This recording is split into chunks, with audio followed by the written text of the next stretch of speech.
رسول الله ويقيني. Ya Allah, jangan hukum kami ya Allah, kami nggak mau dihukum. Maafkan ya Allah, ampuni ya Allah. Kami mohon ampunanmu, kami mohon rahmatmu. Bagaimana caranya ya Allah supaya saya jangan dihukum? Saya minta ampun, saya minta rahmat, saya tobat ya Allah. Tolong saya. Maka wa nunazzilu minal Qur'an, kami turunkan ayatnya di Quran. Gabungkan semuanya itu, minta dengan kalimat. Maka turunlah Al-Baqarah ayat 286 itu. Rabbana la tu'akhidna in nasina aw akhta.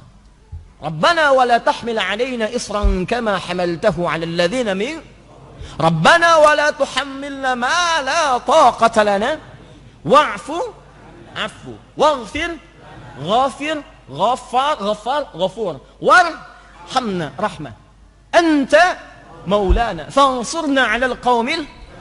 Allahu akbar. Turun di keheningan malam Anda minta, ya Allah. Kalau nggak paham ayatnya, bacakan maknanya. Hamba mohon ya Allah, hamba-hamba yang salah tidak luput dari dosa, tapi ampunanmu lebih luas ya Allah dibandingkan dengan murkamu. Mohon ya Allah, ya Rabb, rahmatak. Para ulama itu kalau dalam kesempatan dia memohon, kalimatnya singkat, Allahumma rahmatak, Allahumma rahmatak, Allahumma rahmatak, Allahumma rahmatak, Allahumma rahmatak, Allahumma rahmatak. Minta. Dan dia bayangkan bapaknya, ibunya, dirinya, istrinya, atau istri suaminya, anak-anaknya. Minta. Dan setelah dia salat tahajud menjelang kepada fajar, dia mohon kepada Allah. Itu yang disebut oleh Quran surah ke-51 ayat 18, kebiasaan istighfar dia. Wabil ashari hum yastaghfirun, istighfar. Astaghfirullah, astaghfirullah, astaghfirullah. Rabbana zalamna anfusana wa illam taghfir lana wa tarhamna lanakunanna minal khasirin. Allahumma rahmatak ya Rabb, Allahumma rahmatak, Allahumma rahmatak. Rabbana la tu'akhidna in nasina aw akhtana. Rabbana wa la tahmil 'alaina isran kama hamaltahu 'alal ladzina min qablina. Rabbana wa la tuhammilna ma la taqata lana bihi wa'fu 'anna waghfir lana warhamna anta maulana. Anta maulana. Kau Tuhan kami ya Allah. Kalau Tuhan saja tidak mengampuni kami, lantas kepada siapa lagi yang mesti minta ampun? Kalau yang Maha mengampun saja, yang Maha pengampun tidak menurunkan ampunannya, lantas kepada siapa lagi kami mesti memohon? Kalau yang Maha rahmat saja tidak menurunkan rahmatnya, kepada siapa lagi kami mesti minta ya Rabb? Anda mintakan sujud. Anda minta untuk teman-teman Anda sekitaran. Kalau Anda merasa baik, minta saudara yang lain. Minta yang jauh, tetangga dekat, tetangga jauh, di Palu, di Lombok, seluruh kisaran Nusantara, Indonesia, belahan dunia, mohonkan. Sepanjang ada orang-orang beristighfar, maka itu bisa menahan azab Allah Subhanahu wa taala. Wa ma kana Allahu liyu'adzibahum wa anta fihim. Wa ma kana Allahu yu'adzibahum wa anta fihim. Tapi yang paling menarik, wa ma kana Allahu mu'adzibahum wa hum yastaghfirun. Allah enggak akan mungkin menghadap umatmu ya Muhammad SAW, sepanjang engkau ada bersama mereka. Wa anta fihim. Jadi kalau nabinya masih ada, umatnya enggak akan diadab. Tapi sekarang bagaimana kalau nabinya enggak ada? Wa ma kana Allahu mu'adzibahum. Kenapa kalimat kata kerja itu berubah jadi kata benda, isim fa'il, pelaku? Yang pertama, wa ma kana Allahu liyu'adzibahum, pakai kata kerja. Saya nggak akan mungkin mengazab mereka ya Muhammad sepanjang engkau masih ada dengan mereka. Kata kerja. Kenapa ada menggunakan kata kerja di situ? Karena pekerjaan umat Muhammad SAW dulu ketika nabinya ada, masuk Islam mereka, jarang yang bermaksiat itu jarang. Semuanya taat. Tapi ketika berubah kalimatnya setelah nabinya wafat, menggunakan isim fa'il mu'adzibahum pakai mim. Kenapa berubah pakai mim? Isim fa'il tuh. Isim fa'il itu langsung memberi pelaku. Ingin memberikan gambaran, setelah kamu wafat banyak penyimpangan di umatmu, sudah layak sebetulnya mereka diadab. Sudah layak diazab nih. Cuman kenapa ditahan? Kenapa ditahan? Wahum yastaghfirun. Karena ada sebagian di antara mereka yang banyak istighfar kepada Allah. Itu yang bangun di malam hari. Mungkin antum tuh belum dihukum, bukan karena antum nggak salah. Ada tetangga antum yang malam-malam istighfar, bangun tahajud. Dia mohon ampunan kepada Allah. Dan kenapa Anda tidak menjadi pelakunya? Bangun malam istighfar, minta ampun. Walaupun menjelang fajar cuma 5 menit, 3 menit, duduk aja, nggak usah ketahuan orang lain. Minta. Astagfirullah, astagfirullah, warahmatullah, warahmatullah. Jadi kalau ampunan sudah diturunkan, keberkahan datang teman-teman. Datang, minimal cinta Allah datang. Innallaha yuhibbut tawwabin, Allah cinta pada orang taubat. Ya, ini lihat sini nih, ini gelas nih, isinya air. Ini kalau kotor, ditutup nih, nggak bisa masuk apapun. Saya sering contohkan ini, nggak bisa masuk apapun. Ini hidayah mau masuk susah. Anda mau buka, kalau sudah buka, Anda kosongkan dulu ini, tutup, buka sekat maksiatnya, buka begini, keluarkan kotorannya dengan istighfar. Begitu Anda keluarkan kosong, kalau kosong diisi apa aja gampang.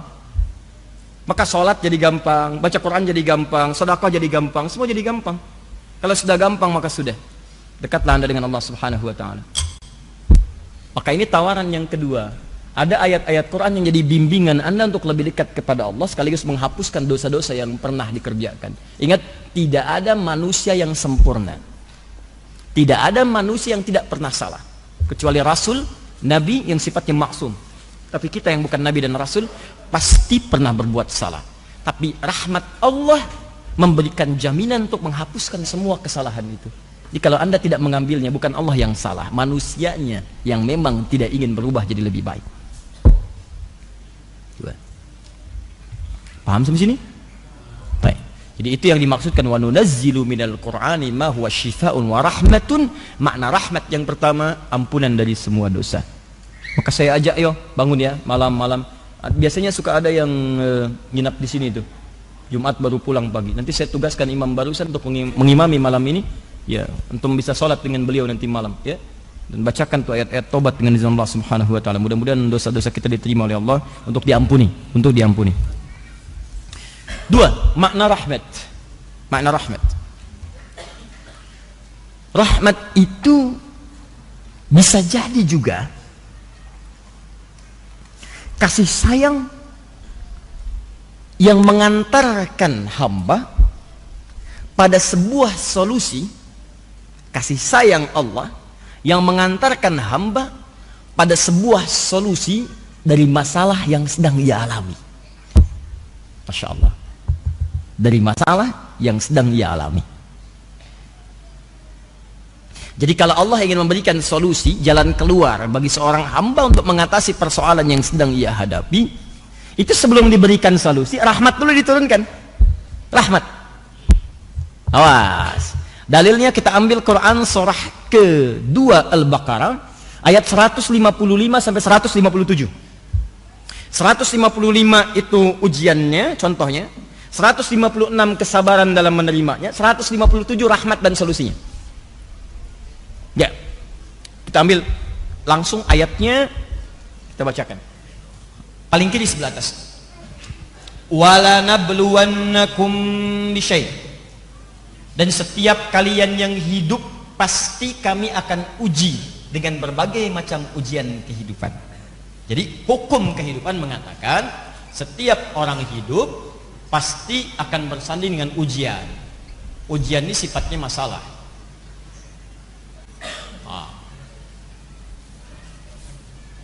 Tolong pahami dulu ya, tolong pahami. Ujian ini diturunkan oleh Allah bukan ingin menjadikan orang hidup terbelit masalah, bukan. Awas, lihat cara berpikirnya. Tapi ingin meningkatkan kualitas kehidupan seorang hamba. Jadi kalau seseorang sedang mendapatkan ujian masalah, sebetulnya masalah itu turun bukan ingin menjadikan kehidupan dia bermasalah, bukan. Jangan salah cara berpikirnya. Cara berpikirnya adalah karena Allah ingin merubah kualitas hidupnya jadi meningkat lebih baik. Karena dalam kehidupan dunia itu sifat ujian selalu hadir untuk meningkatkan kualitas kehidupan. Gini, logika paling sederhananya sekali. SD, anak SD. Kalau dia mau naik ke SMP, ikut ujian nggak? Ujian. Masalahnya banyak yang dihadapi, soal-soal. Kerjakan ini, kerjakan itu. Jadi masalah tuh.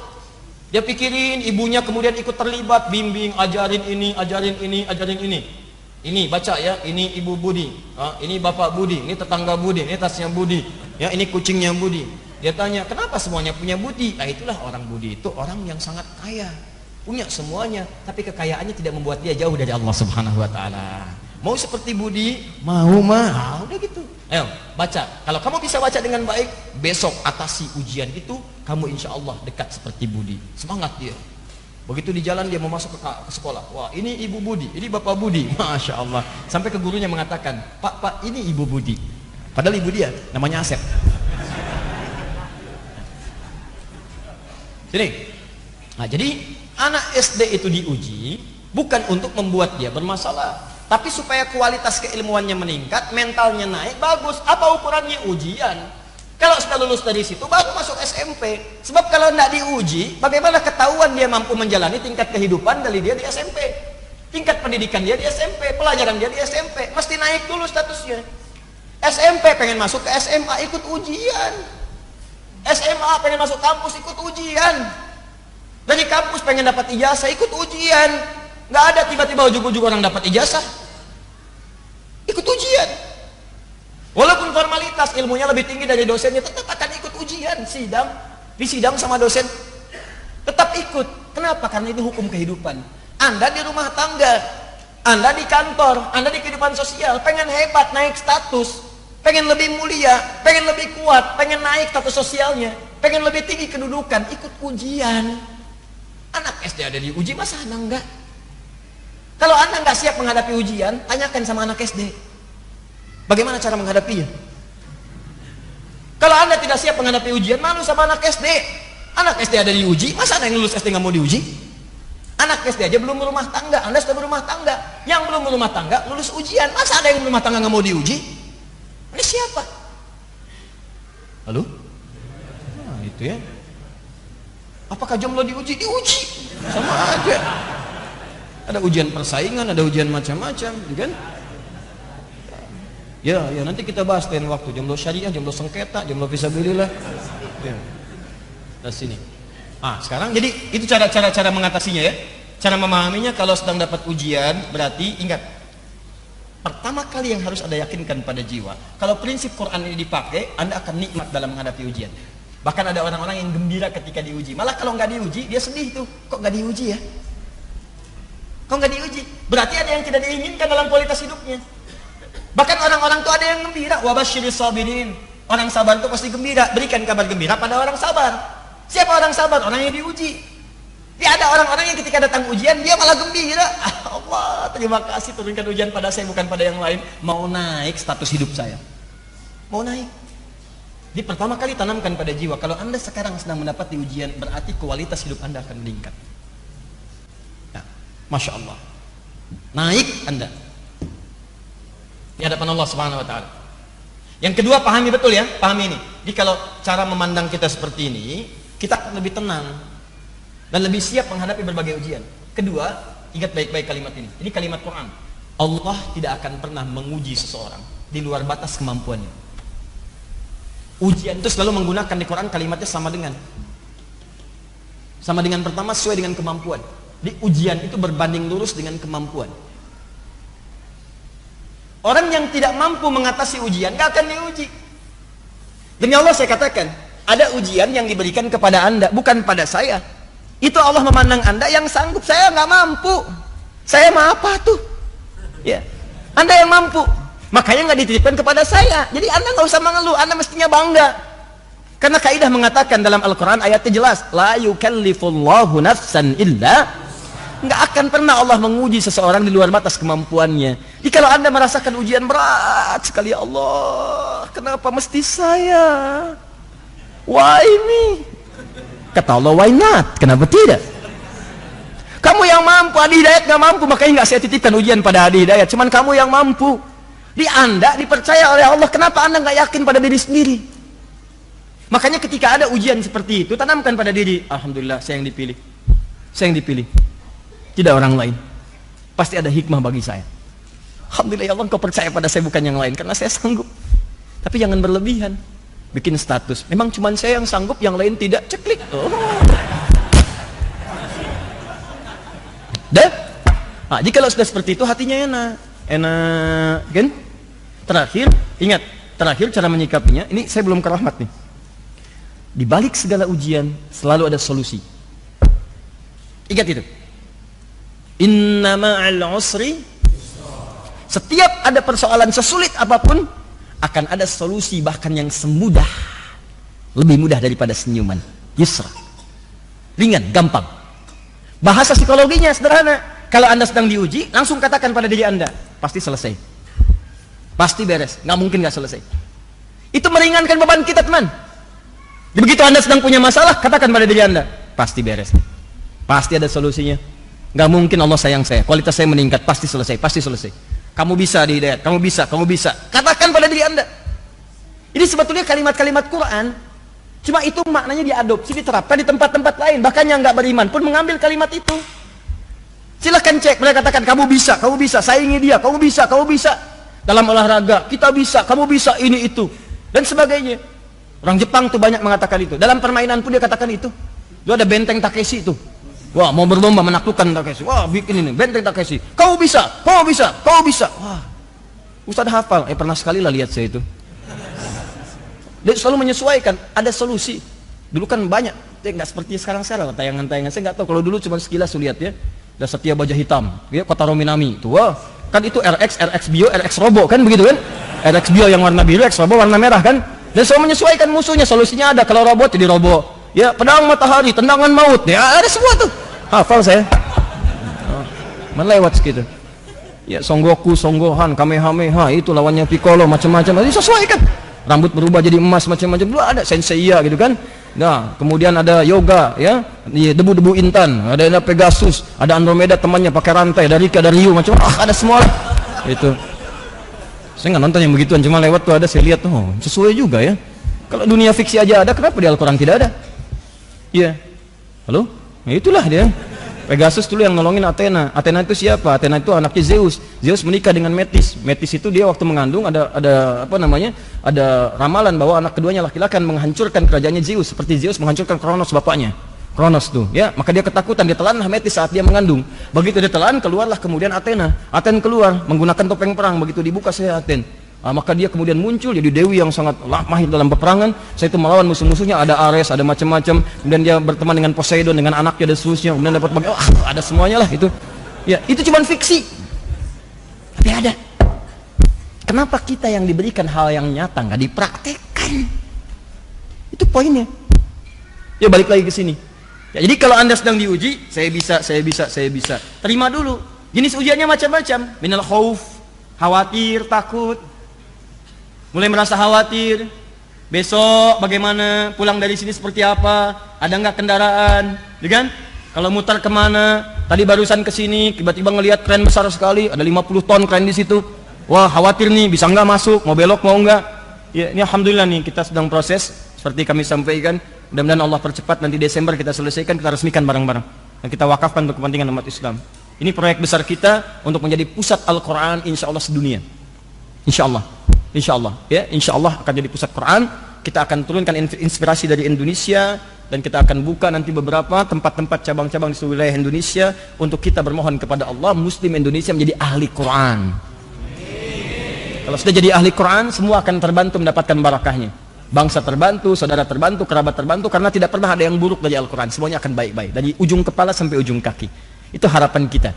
Insya Allah jadi yang terbaik dengan izin Allah Subhanahu Wa Taala. Nanti saya sampaikan di akhir, kita nanti akan launchingkan program-program ini pada catat tanggalnya 27 Oktober. Ya. Jadi kalau 28 Oktober Sumpah Pemuda, 27 Oktober Sumpah Ahli Al-Quran. Insya Allah. Bagi Anda yang terlibat nanti kami sampaikan undangannya. Di situ nanti akan dibagikan buku-buku yang mendekat kepada Al-Quran. Ada syekh-syekh ahli Al-Quran, ada tokoh-tokoh Al-Quran, dan kita akan berkumpul di satu tempat berikan inspirasi pada dunia dengan izin Allah Subhanahu Wa Taala. Nanti kami berikan undangannya dengan izin Allah Subhanahu Wa Taala. Kembali dulu ke sini. Wala nabluwannakum bisyai' minal khauf wal ju', lapar. Tuh, mulai lapar. Ya, dari sore di sini, lewat maghrib, duduk, kalau keluar takut ditempatin orang gitu kan. Mau wudhu berat, tuh udah khawatir, lapar, nahan-nahan, dibuka apa enggak, lihat bakpao sana, lihat bakpao sini gitu kan. Macam-macam. Wa naqsi minal amwal, uang berkurang, sudah datang, uang enggak ada, pengen makan, lapar gitu kan. Macam-macam. Wal anfus, sakit sampai ada yang meninggal. Wa basyiris sabirin. Lihat cara baca ayatnya, cara membacanya. Wa basyiris sabirin. Muhammad SAW berikan kabar gembira pada orang sabar. Ada orang yang mendapatkan ujian ini malah gembira. Gembira. Siapa dia? Orang sabar. Bagaimana cara sabar? Alladzina idza asabathum musibah qalu inna lillahi wa inna ilaihi rajiun. Mereka itu adalah orang-orang yang punya prinsip saat diuji dengan berbagai ujian tadi. Datang ujian dia punya prinsip. Ngapain saya mengeluh? Inna lillahi wa inna ilaihi rajiun. Semua yang hilang itu punya Allah, bukan punya saya. Jangankan barang-barang itu, jangankan kedudukan, jangankan penyakit, diri saya aja punya Allah. Kalau mau diambil terserah pemiliknya, masa saya nolak? Inna, sungguh kami itu siapa? Tangan kami, mata kami, kepala kami, kaki kami, nyawa kami. Lillah punya Allah. Diri saya aja bukan punya saya. Masa saya kehilangan sendal sampai marah-marah? Tugas saya cuma nyari. Nggak ada istighfar, cari lagi ikhtiar. Kedudukan mau ditukar silahkan, cuma titipan, jangankan kedudukan, nyawa saya aja punya Allah. Kalau mau diambil terserah Allah. Maka kalau prinsip hidup Anda seperti ini, enak tuh. Enak. Anda tinggal ikhtiar. Tapi bukan berarti kehilangan sesuatu didiamkan. Naik bis, kan? Ada orang pemuda bertato, wajahnya nggak enak, tangannya masuk ke dompet ibu-ibu begini. Biarin aja, punya Allah. Maling. Katakan pencuri. Itu.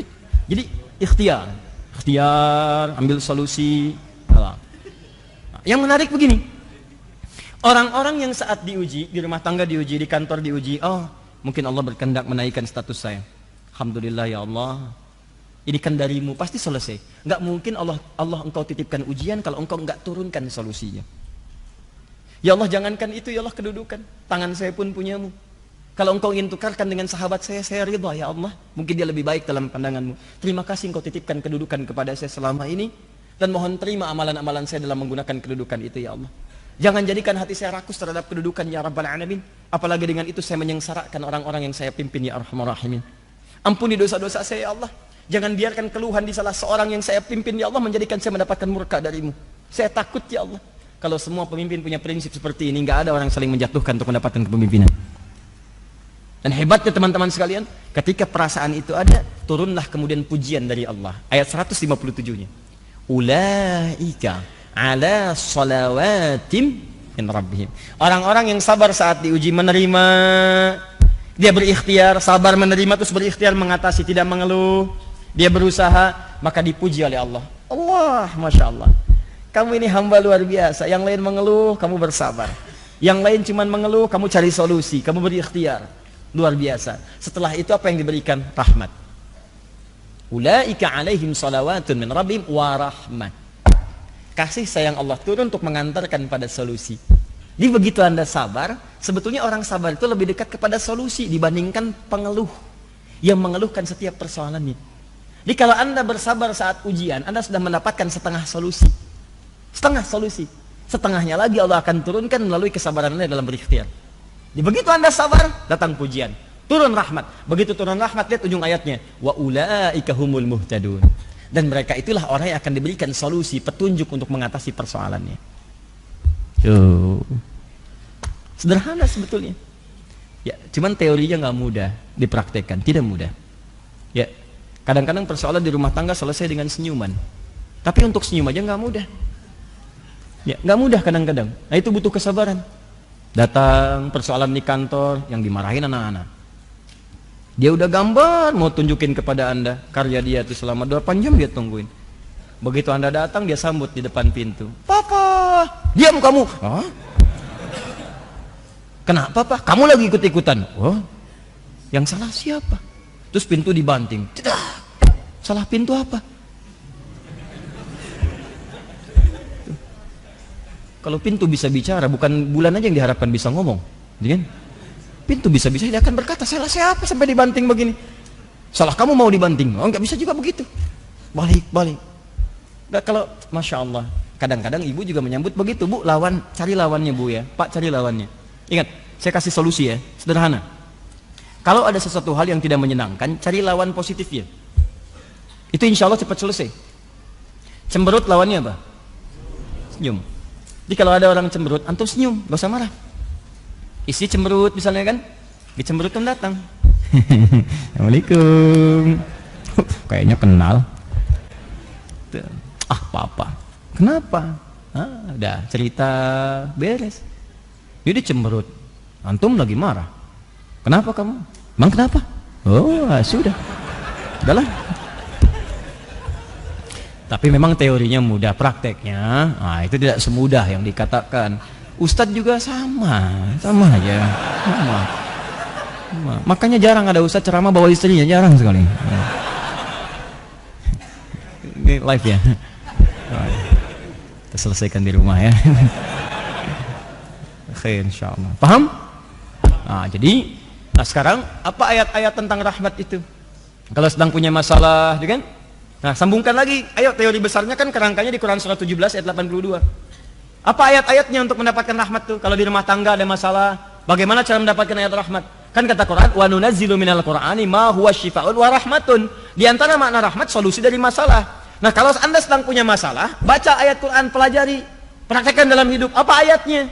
Maka turunkanlah kemudian di Quran ayat-ayat rahmat terkait dengan solusi dalam kehidupan. Contoh, kalau di rumah tangga ayat rahmatnya apa? Turunkan Quran surah keempat misalnya, ayat 34 sampai 35. Kalau ada sengketa suami istri, bagaimana menyelesaikannya? Di situ ada. Dari mulai komunikasi, dari mulai saling berpisah dulu tempat tidur, dimulai saling memberikan pelajaran dulu, saling merenung, sampai minta pendapat kepada orang bijak. Ya, wa in khiftum shiqaqa bainihima fab'athu hakaman min ahli wa hakaman min ahliha, ya in yurida islaha yuwaffiqillahu bainahuma. Ada semua turunannya. Kalau anak-anak sedang punya masalah di sekolah, bagaimana caranya? Ya, sulit untuk paham, ya sulit untuk cepat menangkap pelajaran, apa ayatnya? Turunkan lagi. Kalau di kantor ada persoalan, antum diisengin orang, kadang-kadang misalnya kerja keras antum diserobot oleh orang lain, antum ikut tender, yang menang antum, tapi kok proyeknya dibawa orang, apa ayatnya? Ada. Ya, itu luar biasa. Turunkan ayat-ayatnya 1, 2, 3, 4, ada semuanya. Jadi kalau Anda turunkan itu, baca. Habis sholat berdoa. Kan habis sholat itu zikir kan? Zikir. Apa dalilnya? Quran surah keempat ayat 103. Fa idza qadaytumus sholata fadhkurullah. Jika Anda telah tuntas mengerjakan sholat, berzikirlah kepada Allah. Apa di antara makna zikir? Banyak. Istighfar itu zikir. Hadis Muslim nomor hadis 591. Astagfirullah, astagfirullah, astagfirullah. Allahumma anta salam, minka salam, tabarakta ya dzal jalali wal ikram. Tapi ingat, baca Quran pun zikir, karena Quran disebut dengan zikir. Quran surah 15 ayat ke-9. Inna nahnu nazzalna dzikra. Kami telah turunkan Al-Quran sebagai zikir. Menghafal Quran, mengulang bacaan-bacaan itu zikir. Zikir disebutkan di Quran surah ke-54 ayat 17, ayat 22, ayat 30, ayat 32, ayat ke-40. Zikir. Walaqad yassarnal Qur'ana lidzikri. Kami telah mudahkan Al-Quran sebagai zikir. Ini bukan bacaan biasa. Kenapa setelah Anda selesai salat tidak baca ayat-ayat itu? Jadi kalau itu dibacakan tuntas, Anda di kantor nih, jeda zuhur. Zuhur jeda tuh. Sebelum zuhur punya masalah. Begitu selesai salat, bacakan ayat-ayat Qur'annya, minta sama Allah. Ya Allah, Engkau yang berjanji memudahkan.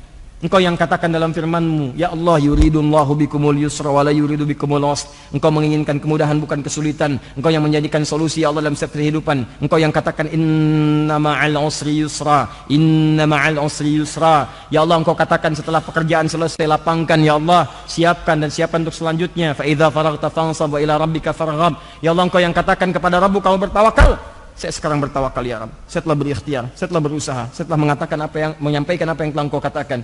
Saya telah menjalankan apa yang telah Engkau firmankan. Sekarang saya memohon apa yang telah Engkau janjikan. Engkau akan memberikan kemudahan, saya minta kemudahan itu. Engkau akan memberikan solusi, saya minta solusi itu. Kalau dengan semua hal yang saya kerjakan sesuai petunjuk-Mu belum Engkau kabulkan juga, maka tunjukkan pada hamba di siang hari ini ya Allah. Dengan cara apa lagi hamba mesti bermohon kepadamu? Minta. Duhai Anda yang besoknya mau ujian, malamnya bacakan ayat-ayat untuk bisa memohonkan kepintaran, minta pemahaman.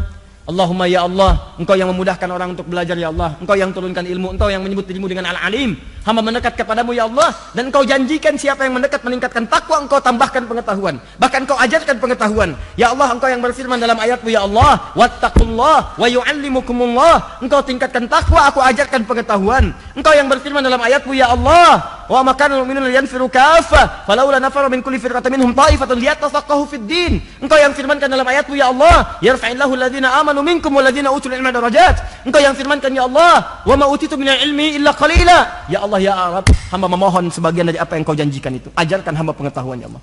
Pahamkan hamba ya Allah. Tingkatkan iman hamba dengan pengetahuan yang telah Engkau tambahkan pada diri hamba ya Allah. Ajarkan dari yang sedikit itu pemahaman ya Rabbal Alamin. Duhai Allah yang menitipkan pada lisan Muhammad sallallahu alaihi wasallam, lisan Rasulmu yang terakhir, yang ketika ia mengajarkan pada keponakannya ya Rabb, pada hambamu Ibnu Abbas ya Allah, dengan kalimat Allahumma faqihhu fid din wa 'allimhu ta'wil. Ya Allah, mohon lekatkan kalimat itu pada diri hamba ya Rabbal Alamin.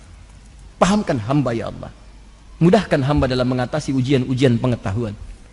Datang tuh, minta. Ada semua. Diturunkan ayatnya.